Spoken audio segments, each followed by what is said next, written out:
Hi, I'm Heather Hunter, and I was a Soul Train dancer from 1990 until 1992.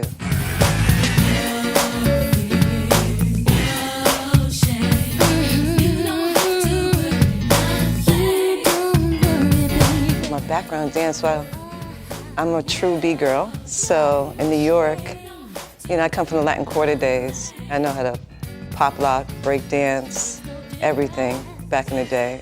I'm a true dancer. I've always wanted to go on Soul Train. You know, being from New York, you watch it on television, and that's like a dancer's dream. I just told myself when I got to Hollywood, no matter how I got there, I was going to be a Soul Train dancer.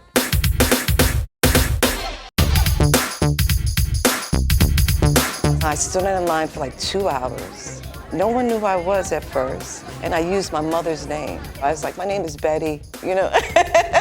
And as soon as I got in, they just pulled me on the dance floor, and I guess they showed I knew how to dance really well.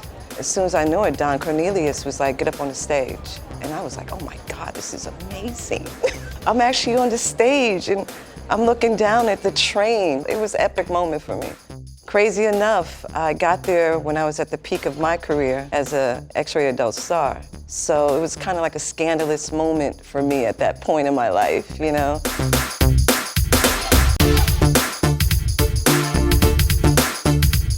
I love Don Cornelius, I really did. He didn't know who I was, actually. No one did for a while. The only person I knew was the production manager and a few people that worked the set. So they kind of kept it quiet from Don for a while. And everybody was really welcoming. Louis, with the cane, sometimes he would just stare at me, just looking at me. And it took him at least about 4 or 5 shows of me doing the show to point out, oh my God, that's Heather Hunter. And he pointed the cane to me. He's the one who actually busted me. He got me busted. He didn't mean to, but that's when it was brought to attention to Don that you have Heather Hunter on the show. And he was like, who's that? And then when he figured it out, he was like, oh my God. That's when the journey kept going. He really pushed for me to stay on the show. He really did. I have to give it to him. He had my back.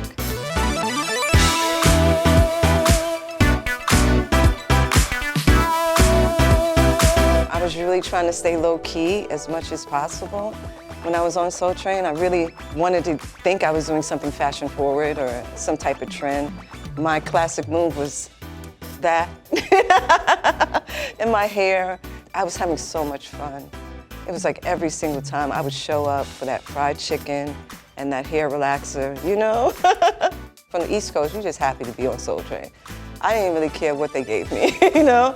But when I realized and I saw the stacks of chicken on this wooden freight thing, and you had the relaxer on the other side, I was like, wow, this is what we eating all the time?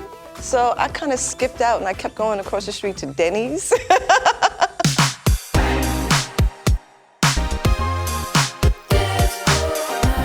The Scrabble board. I'm giving up a spoiler alert here, but they would show us what to spell before we would spell it, because they didn't want us to waste no time. And it was so easy to do. I think I did the Scrabble board about twice. I got my hair relaxer. I got that, yeah.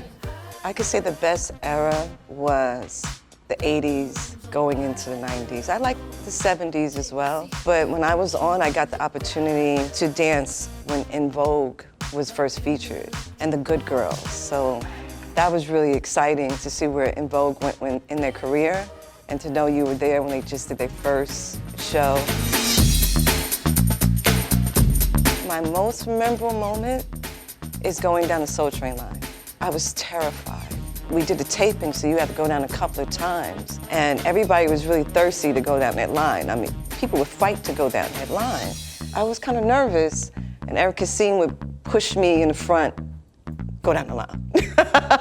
I'm like, okay, here we go. What happened was, when I first debuted on television, the sponsors, they were like, well, you have her coming down the dance and she's bouncing. And I was like, yeah, but she's doing everything like everyone else. What makes her different? He said, well, she's a sexual figure, and this is a teenage show, so the sponsors were really kind of like, Don, we got to do something about this. So what I really thought it was a beautiful thing about Don is he didn't tell me at first. He let me keep doing a couple of shows, and he pulled me aside, and he asked me kindly, you know, because he didn't want to judge me in any way. He just asked me kindly, it's like, listen, you know, I'm having problems with the sponsors. Is it okay if you not do the show? You can come down, you can hang out anytime. You're basically SOULTRAIN family.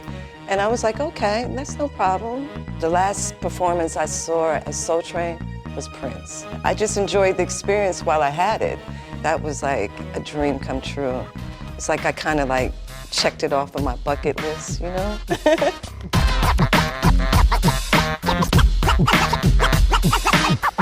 Throughout my career, I was able to go on and do so many things. I did tours with Father MC at the Palladium, even worked with Tupac. You know, that was my heart and soul. I did the video, How Do You Want It? We were put to work on so many projects going into the future, but unfortunately that didn't happen. The adult industry, they love when, as a performer, when you were able to do mainstream work. So my accolades that came from the adult industry was really great. We wind up doing a spin-off, a film called Get on the Real Soul Train, and actually sold very well. It was called The Performance, you know, so that was a good time in my life. I was one of the rare people in the industry that were able to do mainstream work as well. And I've been retired from that business about 29 years now.